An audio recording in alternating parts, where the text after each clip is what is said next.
مولاي صل وسلم دائما أبدا على حبيبك خير الخلق كلهم. بسم الله الرحمن الرحيم. وكل ما ذكره العلماء بالفارسية من صفات الله تعالى عزت أسماؤه وتعالى صفات فجائز القول به سوى اليد بالفارسية ويجوز أن يقال برؤية خدا بلا تشبيه ولا كيفية وليس كل الله تعالى ولا بعوده من طريقه طلول المسافة وقصرها ولا على معنى الكرامة والهوان ولكن المطيع قريب منه بلا كيف والعاصي بعيد عنه بلا كيف والقرب والقول والإقبال يقول المناجي وكذلك جوار في الجنة والوقوف بين يديه بلا كيف. بسم اللہ الرحمن الرحیم. یہاں ایک نسخے کے اندر عبارت یوں ہے وحشر الاجسادی،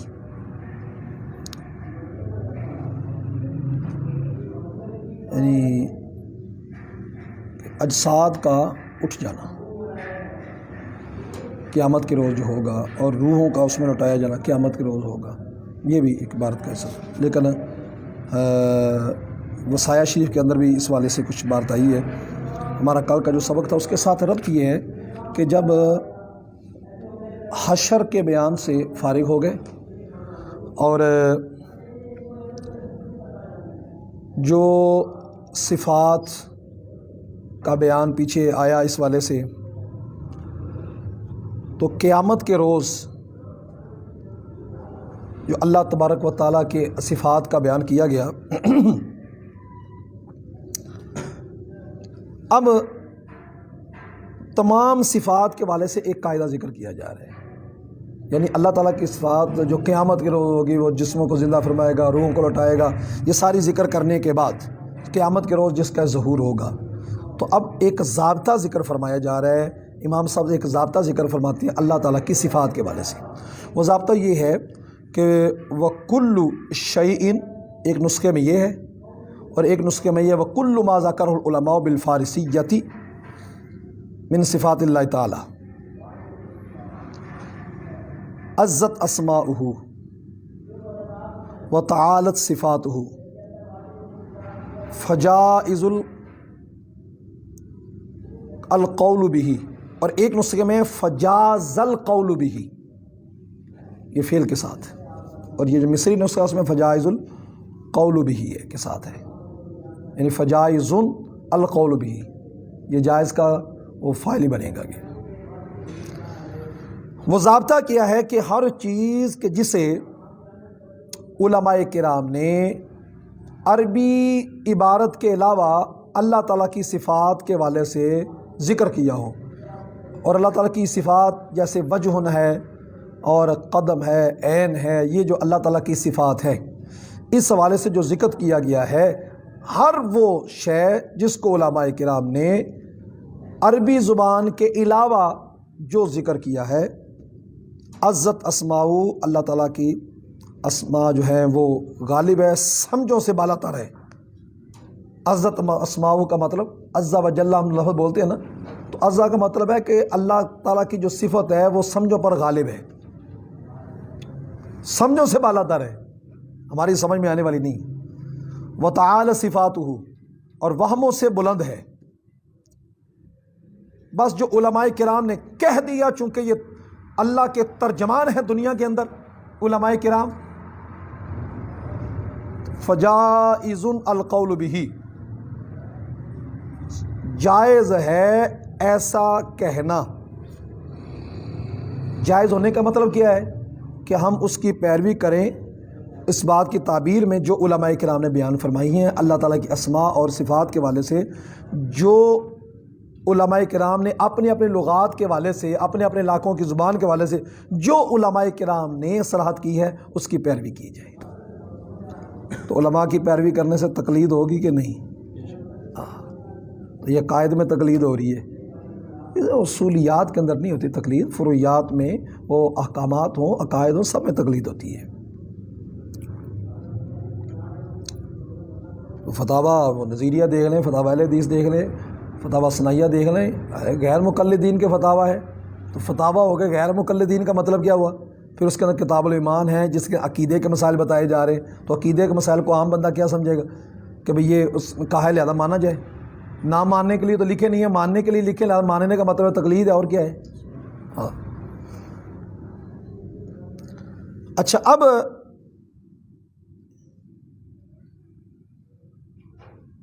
علماء کرام جو ہیں اس سے روکتے ہیں، اس کی ایک وجہ خاص ہوتی ہے کہ یہ الفاظ نہیں بولنے، یہ بولنے، علماء کرام روکتے ہیں چونکہ اسماء الہیہ جو ہوتے ہیں وہ ہوتے ہیں سما پر موقوف، اسماء الہیہ سما پر موقوف ہوئے۔ اب علماء کرام جو اس کا اطلاق کرتے ہیں نا، یعنی سوال یہ ہے کہ علماء کرام پر اس کا معاملہ کیوں رکھا گیا؟ تو اس لیے رکھا گیا کہ اسماء الہیہ ہوتے ہیں موقوف، توقیفی ہوتے ہیں، تو علماء کرام اس کی شرع سے کسی نہ کسی پہلو سے اجازت کو دیکھتے ہیں، جہاں سے اجازت ملتی ہے، جہاں اجازت کے اوپر قیاس کے طور پر دیکھ لیتے ہیں، اشارات سے دیکھ لیتے ہیں، وہ کسی نہ کسی طریقے سے اجازت جو ملتی ہے، اگر بزرگ منصب کا ہے کہ وہ الہام سے بھی بات عرض کر دیتا ہے، جیسے امام ربانی مجلف ثانی رضی اللہ تعالیٰ عنہ، آپ حضور کی بارگاہ میں کوئی مسئلہ کو الہام سے بھی دریافت کر لیتے تھے، تو آپ جیسا کوئی بندہ ہے تو علماء کرام جو ہوتے ہیں وہ شرع کی اجازت کے ساتھ جو ہوتے ہیں اس والے سے بات کرتے ہیں، اور پھر علماء کرام کہتے ہیں کہ یہ لفظ اللہ تعالیٰ کی شان کے لائق نہیں، لہذا اس میں سکوت اختیار کیا جائے، اسے منع قرار دیتے ہیں کہ ایسا لفظ نہیں بولنا، یہ بول سکتے ہیں، اس کی گنجائش موجود ہے، لہٰذا بغیر علماء کی اجازت کے اطلاق نہ باید کرد، اس پر اطلاق نہیں کرنا چاہیے۔ اللہ تعالیٰ کی وہی اسماء جس کے علماء کرام نے بولنے کی اجازت دی ہو اس وہی بول سکتا ہے۔ اللہ اکبر۔ اور یہ بھی ساتھ ہے کہ علماء کرام اللہ تعالیٰ کی ان صفات پر بات کریں گے جس کی صراحت موجود نہیں ہوگی، جس کی صراحت موجود ہوگی نا، جس کی اس پر بات نہیں کریں گے۔ اب جو لفظ داتا ہے،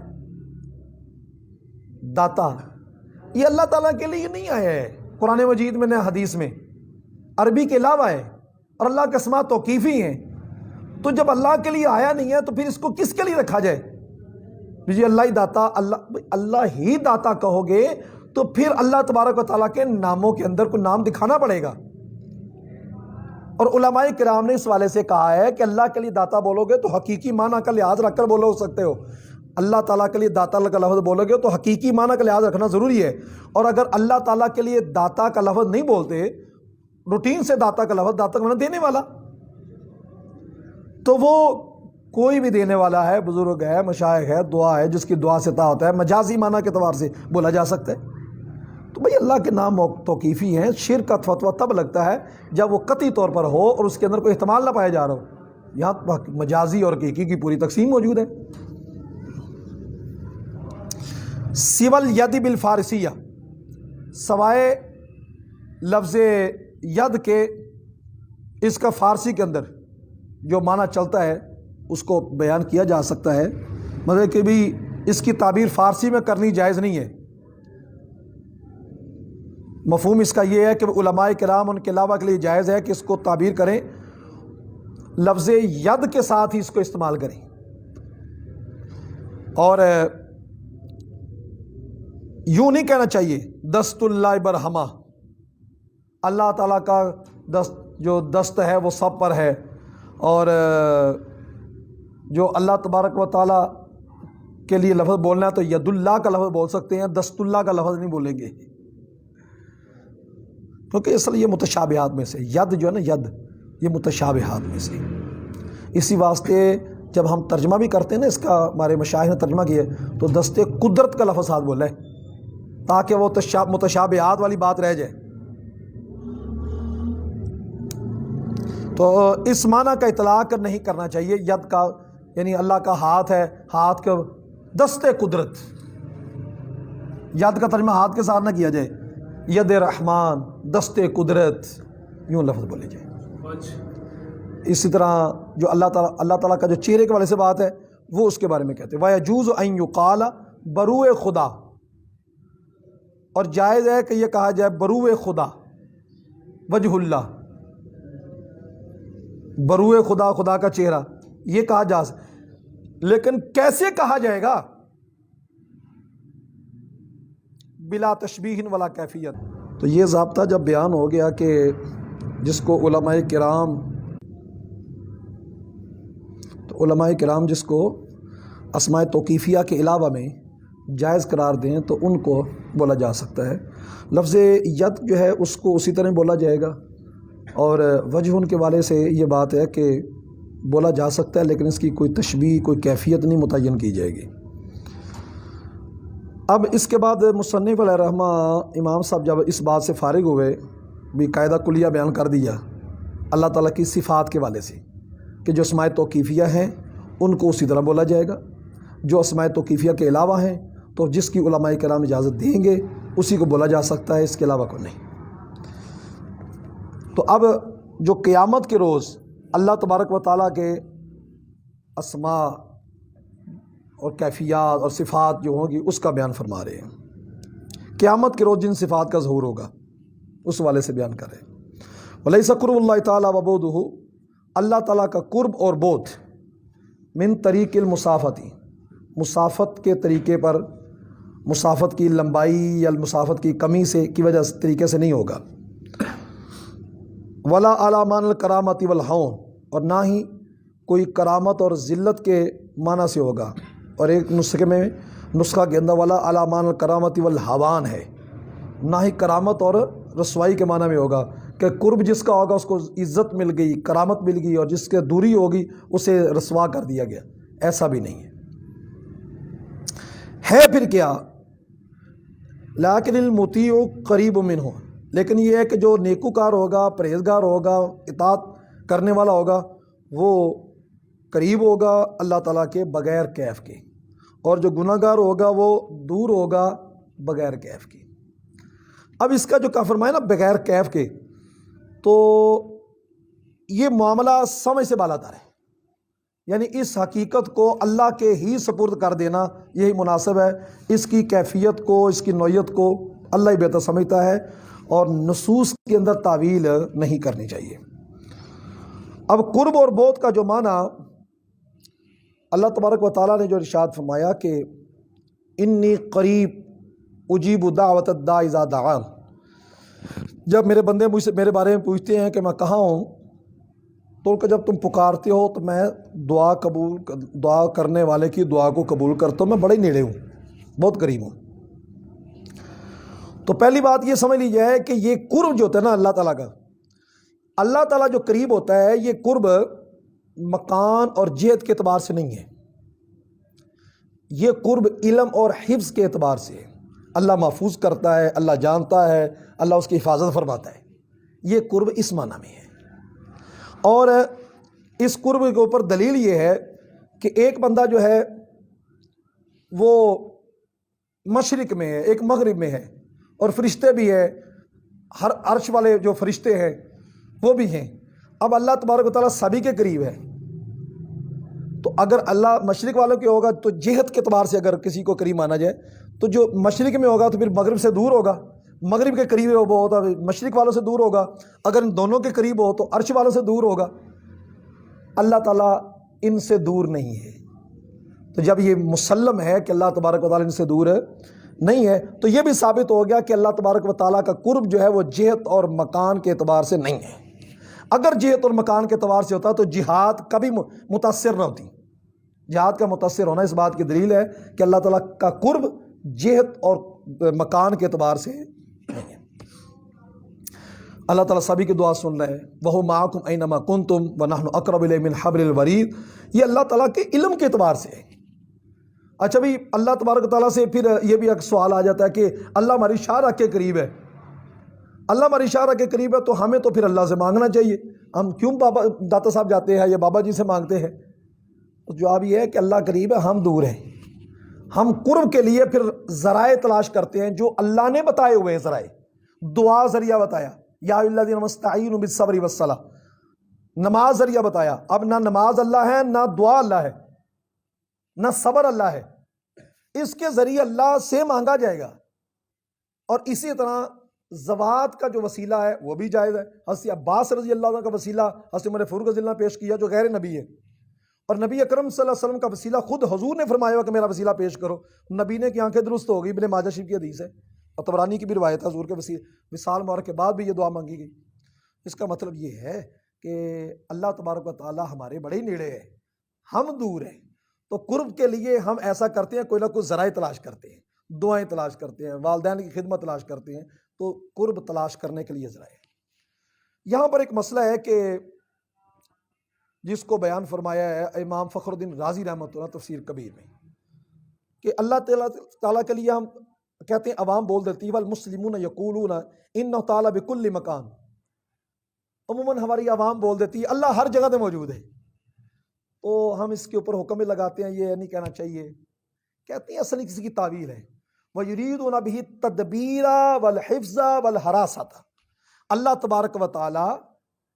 جب کہتے ہیں اللہ تعالیٰ ہر جگہ موجود ہے، تو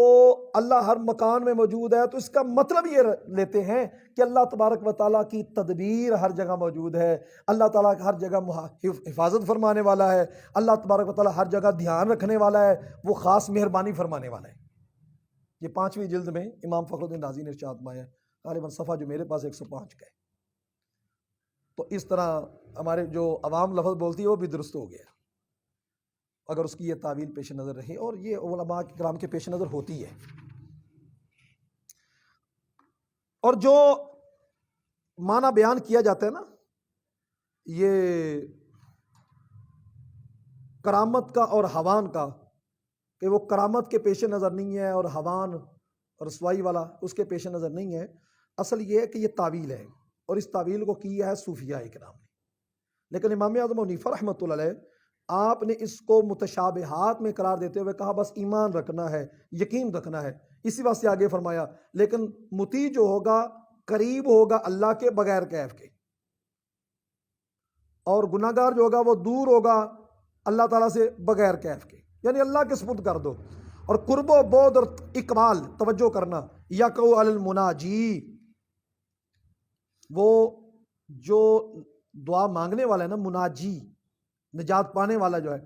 اللہ، وہ اس پر واقع ہوگا، قرب اس کے لیے ہے، بعد اس کے لیے ہے، یعنی وہی میں جو لفظ بولا کہ قرب قریب ہیں ہم، اللہ ہمارے قریب ہے، ہم اللہ کے قریب ہیں یا دور ہیں،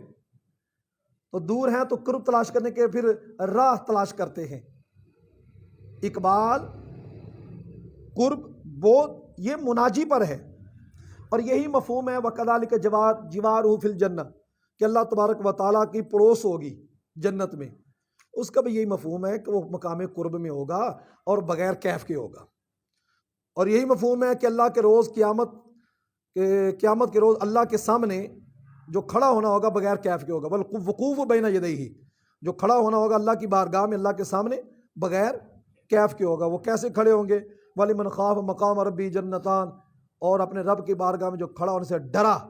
اس کے لیے 2 جنتیں ہیں، تو کھڑا کیسی ہوگا، اس کی کیفیت کیا ہے اللہ ہی بہتر جانتا ہے۔ اچھا یہاں پر ایک بات سمجھ لی جائے کہ یہ بس اوقات کہتے ہیں کہ بھی اللہ تبارک و تعالیٰ جو ہے وہ بندے کے قریب، اللہ تبارک و بندے کے قریب نہیں ہوتا، بندہ اللہ کے قریب ہوتا ہے۔ ملا علی قاری رحمۃ اللہ اس بارے میں فرماتے ہیں فَالتحقیق فی مقام توفیق ان مختار الامام ان قرب الحق من الخلق و قرب الخلق من الحق وصف بلا کیفیت مناعت بلا کشف۔ کہتے ہیں تحقیق یہ ہے کہ امام صاحب کا مختار یہ ہے کہ حق کا مخلوق کے قریب ہونا یا مخلوق کا حق کے قریب ہونا یہ بغیر کیف کے ہے اور بغیر صفت کے ہے، اس کے اندر کوئی کسی قسم کا کشف نہیں چل سکتا، بس اللہ ہی بہتر جانتا ہے کہ اس میں ہے کیا۔ اور پھر اس حوالے سے صوفیاء کا معنی بیان کیا ہے کہ صوفیاء جو کہتے ہیں وَبِلِسَانِ ارباب العبارات،